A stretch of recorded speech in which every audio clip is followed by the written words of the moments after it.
Bonjour. Alors aujourd'hui, on va s'intéresser aux polynômes cyclotomiques, mais les polynômes cyclotomiques sur n'importe quel corps. En particulier, on va regarder φn sur fp. On va voir pourquoi ils sont importants et on va regarder leur décomposition en polynômes irréductibles parce qu'ils sont en général non irréductibles. Alors d'abord, je vous rappelle que φn, c'est-à-dire φn sur q, c'est le produit des x moins oméga, où oméga sont des complexes d'ordre n, c'est-à-dire oméga est racine primitive nème de l'unité.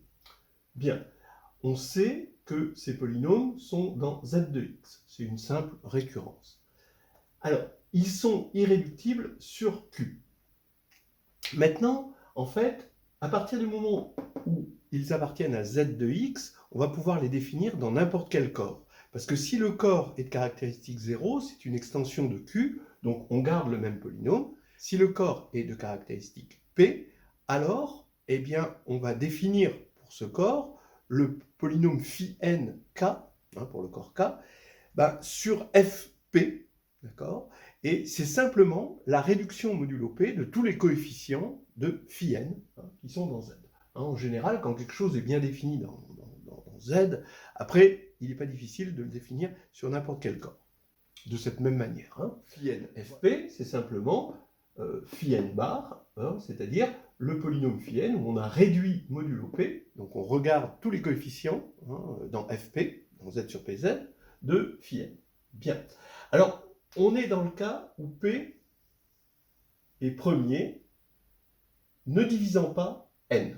D'accord ? On verra ensuite le cas général, qui n'est pas beaucoup plus compliqué.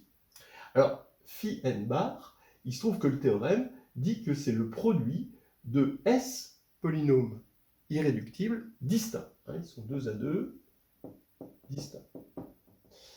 S, c'est phi de n sur m, où phi, c'est l'indicatrice de l'air. M, c'est l'ordre de P dans Z sur NZ étoile. Effectivement, comme P est premier ne divisant pas N, il est premier avec N, et donc P bar, en tout cas, est premier avec N, et donc il a un ordre qui, d'après Lagrange, divise son ordre. M divise phi de N, c'est-à-dire l'ordre du groupe ici.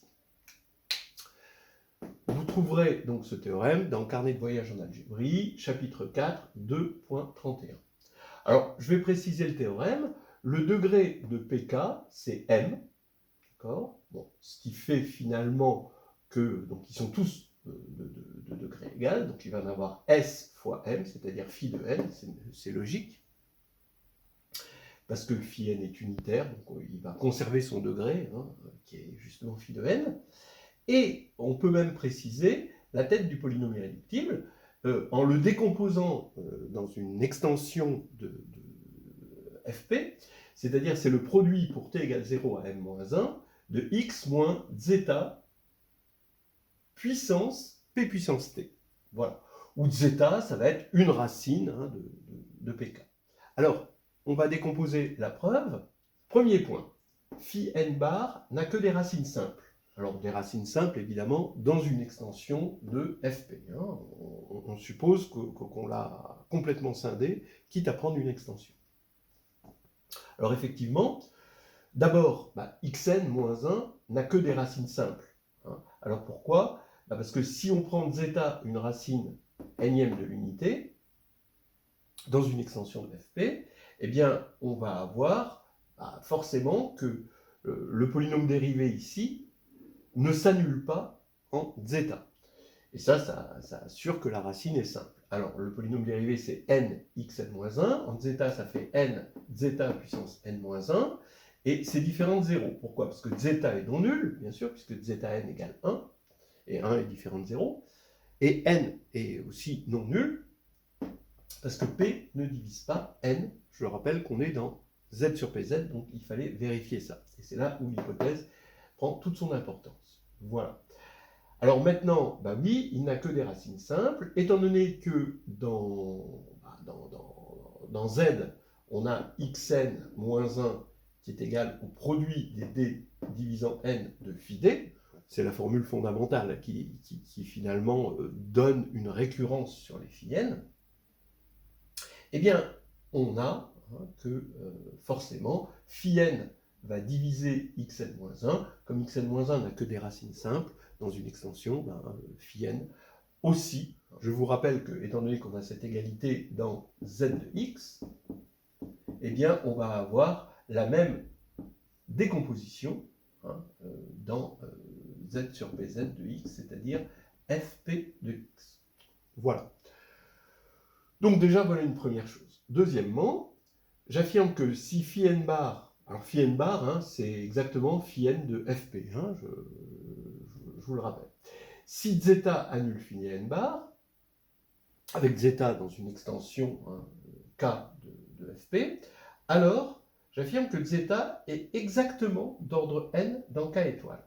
Alors évidemment, d'après cette formule-là, quand je vais appliquer cette formule, je vais bien voir que zeta puissance n moins 1 est égal à 0 multiplié par quelque chose. Donc c'est nul. Et ça veut dire que zeta puissance n égale 1. Et donc, comme zeta est dans k étoile, le groupe multiplicatif, eh bien, il va être d'ordre, disons, d, et d divise n. Voilà. Bon.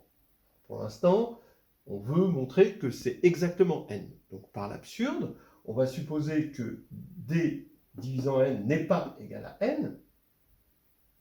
Eh bien, dans ce cas-là, si on regarde encore une fois cette formule, eh bien, on voit que à partir du moment où on a d, on va avoir dans ce produit tous les diviseurs de d. Comme d est différent de n, on va avoir phi n bar et tous les diviseurs de d, donc finalement le produit des phi d' pour d' divisant d. Donc on va avoir par cette même formule, en remplaçant n par d, xd moins 1, d'accord.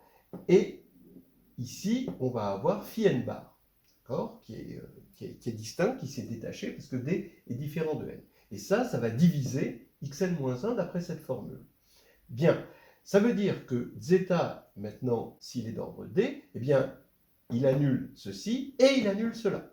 Donc il annule deux facteurs de xn-1, ce qui va faire qu'il va y avoir une multiplicité. Or, on a vu dans 1 qu'il n'y avait pas de multiplicité. Donc, on a montré par l'absurde que zeta est bien exactement d'ordre n.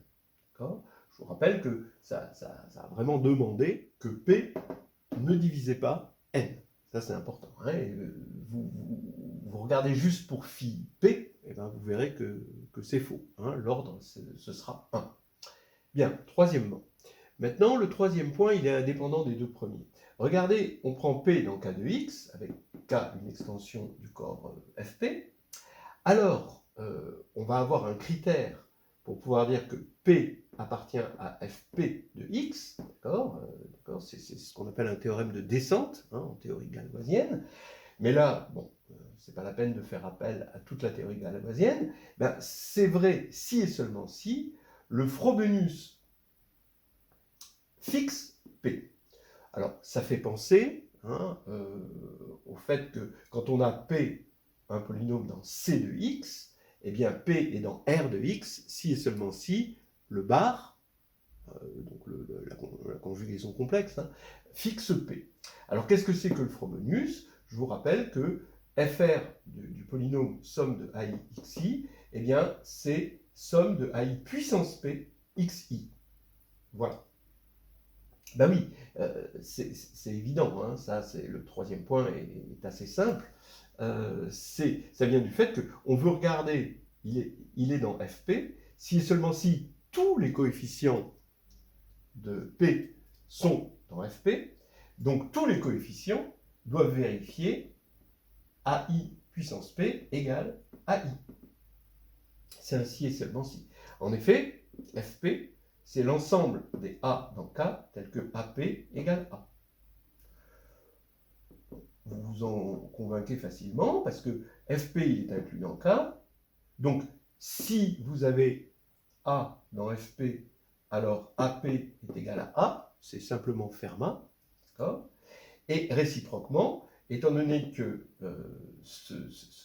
le polynôme xp moins x possède exactement p racines, si vous voulez, xp moins x, c'est x facteur de xp moins 1 moins 1, et p ne divise pas p moins 1, donc il va avoir que des racines simples. Donc il y a exactement p racines là-dedans, donc on va avoir égalité des cardinaux, et on a une égalité ici. Donc on a un critère pour pouvoir dire ce polynôme appartient à fp de x à partir du moment où il est dans k de x. Voilà, donc c'est déjà une première salve. Maintenant, on va assez rapidement terminer la preuve de ce théorème. Donc maintenant, voilà, si zeta est une racine de phi n bar, alors p ici, on va regarder le produit des x moins zeta puissance p puissance t de 0 à m-1. Je vous rappelle que m, c'est l'ordre de p dans le groupe multiplicatif z sur nz étoile. Eh bien, ça appartient bien à fp de x, d'une part, et d'autre part, c'est irréductible sur fp. On va voir que p appartient à fp de x, ça provient du fait que p puissance m est égal à 1 dans z sur nz, mais l'irréductibilité vient du fait que m est exactement l'ordre de p. Donc là maintenant, je dis que le théorème découle de 4, parce que à chaque fois qu'on va avoir une racine là-dedans, on construit ce polynôme qui va être un diviseur irréductible ici, et tant qu'il y a des racines, eh bien, on va avoir d'autres diviseurs, d'accord ? Et étant donné que ce polynôme est systématiquement de degré m, on va avoir exactement S diviseur, c'est-à-dire phi de n sur m. Bon, il n'y aura pas de multiplicité, parce que phi n n'a que des racines simples, donc tous les polynômes ici vont être 2 à 2 distincts. Donc finalement, le théorème sera achevé si on prouve ceci.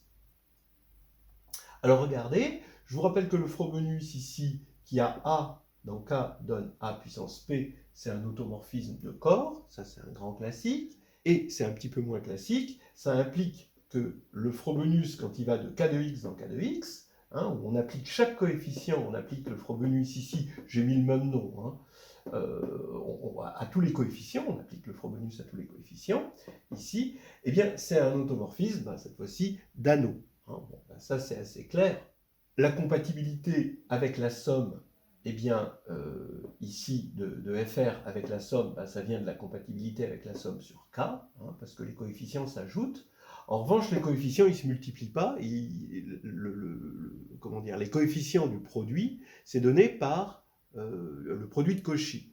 Alors, le produit de Cauchy, eh bien, c'est des produits, c'est des sommes et des produits. Et donc, on va encore une fois utiliser le fait que le Frobenius ici est un automorphisme de corps pour obtenir que FR de PQ est égal à FR de P fois FR de Q. Bon, ça c'est assez classique. Et maintenant, on va regarder FR de P. On veut montrer que P est dans FP de X, donc il faut calculer FR de P et trouver P. Alors FR de P, c'est le Frobenius appliqué à P ici, qu'on a défini là. Et maintenant, je vais utiliser le fait que c'est un automorphisme d'anneau en commutant ici, avec le produit. Et maintenant, bon, je vais avoir le Frobenius sur x zeta puissance pt. Donc ça, c'est dans K. Donc il n'y a plus qu'à mettre ceci à la puissance p. Le moins, si p est impair, il devient moins.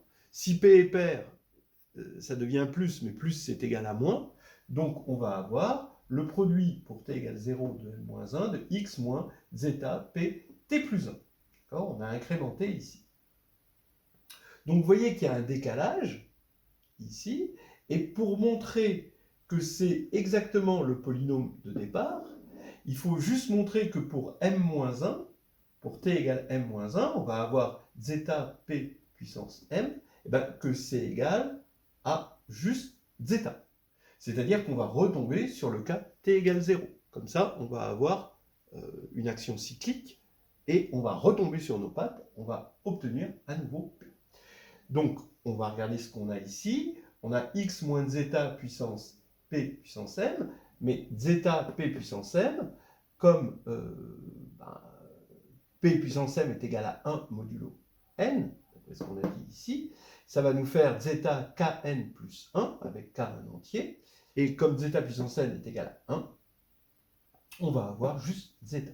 Donc zeta p puissance 0, on est bien retombé sur nos pattes, et donc le Frobenius appliqué à P donne P. P est invariant par le Frobenius, donc il est, c'est notre théorème de descente, il est sur Fp de x. Très bien. Donc on a montré cette partie-là. Il suffit de montrer que P est irréductible maintenant en tant que polynôme de Fp de x. On va supposer que P est égal à Rs, il se décompose dans Fp de x, et que zeta, forcément si zeta est racine de P, il est racine d'un des deux, et on va supposer qu'il est racine de R, quitte à échanger R et S. Alors, je regarde, donc j'écris R de zeta égale 0, donc c'est une somme de RI, zeta I égale 0, avec RI sur Fp. Et donc maintenant, je mets ça à la puissance P, j'applique le Frobenius ici, et RI puissance P, ici, donc là, la somme, donc le Frobenius commute, hein, donc ici, je vais avoir le Frobenius là-dessus, donc je vais mettre à la puissance P, RI puissance P, ça fait RI, parce qu'on est sur Fp, et zeta I puissance P, ça fait zeta puissance PI. Voilà. Donc, le membre de droite, ça fait 0. Quand on met 0 à la puissance P, ça fait 0. Et on reconnaît R de zeta puissance P. Voilà. Donc, on vient de montrer que si zeta était racine de R, alors zeta puissance P est aussi racine de R. Donc, on va avoir zeta puissance P2 qui est racine, zeta puissance P3, etc.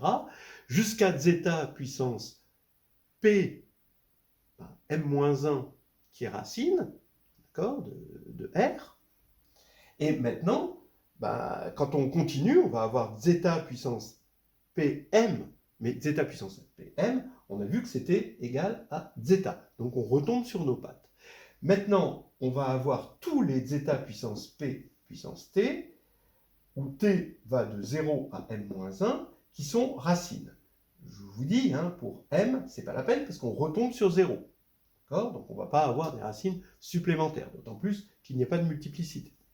Donc maintenant, il suffit de montrer que ces racines sont 2 A2 distinctes, comme ça on aura m racines là-dedans, 2 A2 distinctes, donc R sera de degré au moins m, et finalement S sera de degré 0, parce que P est de degré n. Voilà. Alors, supposons qu'elles soient égales. Et supposons, par l'absurde, par exemple, que T' soit strictement plus petit que T, et toujours entre 0 et m-1. Alors ça va nous faire, quand on divise ici, et puis qu'on va écrire zeta puissance P puissance T moins P puissance T', ça fait zeta P puissance T facteur de P puissance T moins T' moins 1 est égal à 1, parce qu'on a divisé ici. Or, zeta est d'ordre n, c'est ce qu'on a vu au point 2, donc ça veut dire que n divise ceci.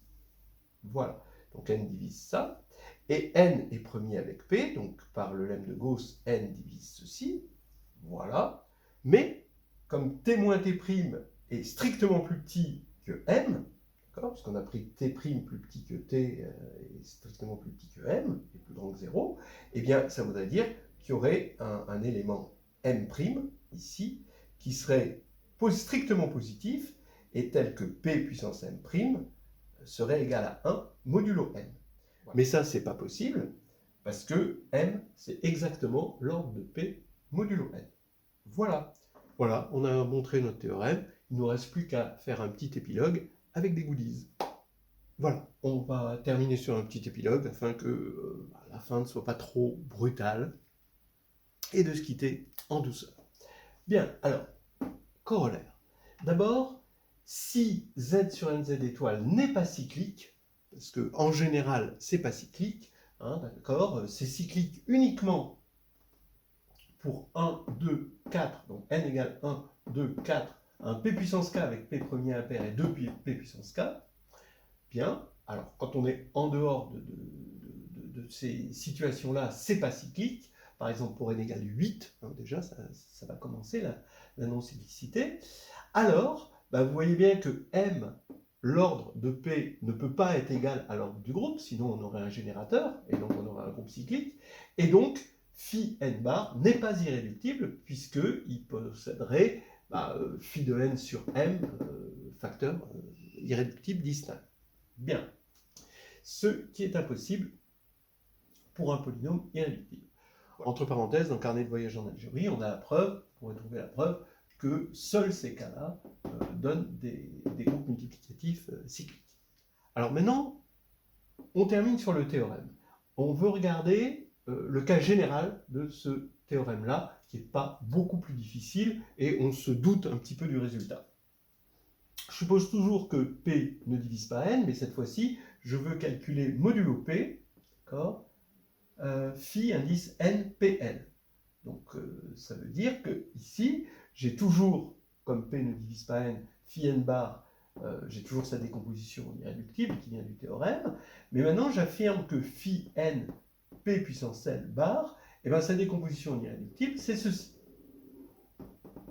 Alors, ici on a PK puissance PL moins PL moins 1. C'est-à-dire qu'on obtient des multiplicités, effectivement, et ces multiplicités sont équiréparties. Voilà, comme on peut parfaitement l'imaginer. Alors, pourquoi, si elles sont équiréparties, c'est avec cette multiplicité-là? Ben oui, parce que son degré, lui, c'est phi de NPL. Comme n et pl sont premiers entre eux d'après ça, eh bien, c'est phi de n fois phi de pl. Donc, phi de n, ça va être la somme des degrés des pk. Et phi de pl, c'est p puissance l moins p puissance l moins 1. Donc, on se doute bien qu'on va avoir quelque chose comme ça. C'est ce qu'on va montrer. C'est-à-dire, en fait, ce qu'on va montrer, c'est que phi bar npl, c'est égal à phi bar n, le tout, puissance pl moins pl moins 1. D'accord? Voilà. Ceci, oui, c'est ce qui va nous donner directement ça d'après ça. Ok, alors montrons ceci. D'abord, je pars de la décomposition. Alors, on pourrait le faire avec une inversion de Möbius, mais ça demanderait de connaître l'inversion de Möbius de la formule de décomposition de xn-1 en phi n. Bon, comme j'ai peur d'en perdre, je vais le faire sans l'inversion de Möbius. Mais c'est quand même pratique avec l'inversion de Möbius. Ok. Alors, ici, on a xnpl moins 1. Bon, d'après la formule de tout à l'heure, mais appliquée en remplaçant n par n puissance pl, je vais prendre des diviseurs de npl. Mais ces diviseurs de npl, comme n et pl sont premiers entre eux, c'est des diviseurs de n fois des diviseurs de pl. Voilà. Et ici, on a phi indice dpk. Bon, donc là, il n'y a pas de problème. Maintenant, je vais subdiviser en un produit pour d divisant n. D'accord, bien sûr, d divisant n. Et k va forcément de 0 à n, ici, de ces phi-là. Donc maintenant, je vais prouver ce résultat-là par récurrence sur lui. D'accord, par récurrence, en fait, sur R égale n puissance pl. Donc je vais le supposer vrai pour tous les nombres strictement plus petits que n puissance pl. Bien. Je réduis modulo p. Alors, d'après le Frobenius, donc j'ai mis des congruences ici pour rappeler qu'on est dans fp de x, hein, mais bon, c'est des égalités. Mais bon, c'est des égalités dans fp de x. Ici, par le Frobenius, sur fp, je vais avoir xn-1 puissance p puissance l, d'après le Frobenius. Et maintenant, je vais scinder ça en 3. D'abord, d différent de n, divisant n, où là, je peux aller jusqu'à L et je peux appliquer ma récurrence. Ensuite, D égale N, mais je peux aller que jusqu'à L-1 et appliquer ma récurrence. Et enfin, NP puissance L, d'accord, donc R égale NP puissance L, où là, je ne peux pas appliquer ma récurrence. Voilà. Alors, à chaque fois, je vais appliquer ça, et ici, je vais avoir phi des barres puissance PK moins PK moins 1. Dans le deuxième cas, je vais avoir phi n bar puissance pk moins pk moins 1 avec des produits. Et le dernier, je ne peux pas appliquer ma récurrence. Ici, le produit se catapulte et on va avoir, donc il va y avoir une élimination de terme à terme pour obtenir le produit de d divisant n avec d différent de n de phi d bar p puissance n. Bon, très bien. Ici, je vais retrouver, pareil, ça se catapulte, et je vais avoir un phi n bar p puissance n-1. Et ici, je garde celui qui est en attente de passer le test de la récurrence. Bien. Donc maintenant, lui, je le décompose en produit de phi d divisant n, puissance pl. Ce qui va faire que quand je vais ici diviser par ceci, il va rester plus que phi n, c'est le seul survivant, bar, puissance pn. Donc je vais passer lui de l'autre côté, je vais avoir phi n bar puissance pn, est égal à, il va me rester phi n bar puissance pl-1, et ici, phi, celui qui est en attente, phi n pl bar. Ce qui fait qu'on a bien ce qu'on voulait par récurrence. Voilà. Donc on a finalement décomposé ceci en irréductible, quel que soit n. Dans un premier temps, P ne divise pas n, mais après, l'autre temps n'est pas beaucoup plus compliqué, et il est finalement le résultat ici est assez intuitif. Voilà, donc c'est terminé, et on se quitte bons amis, j'espère.